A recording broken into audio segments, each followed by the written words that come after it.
O kadar çok şey gördüm geçirdim, anlatayım desem seneler bitmez.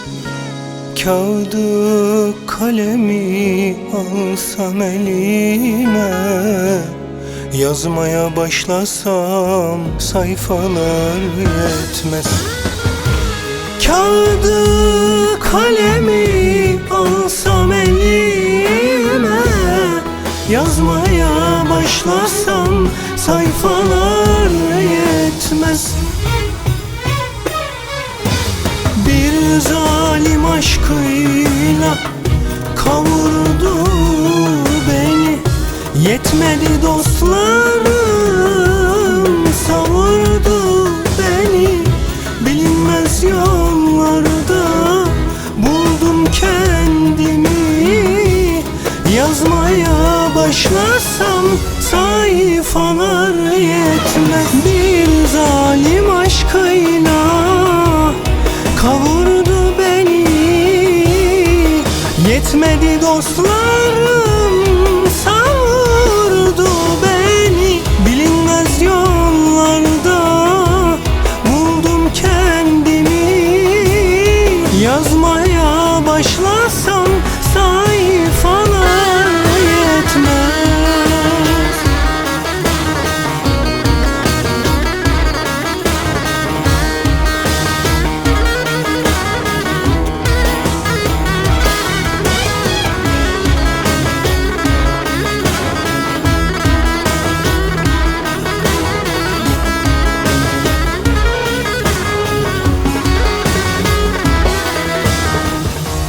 Gözyaşlarım pınar, duygularım sel. O eski halimden kalmadı eser.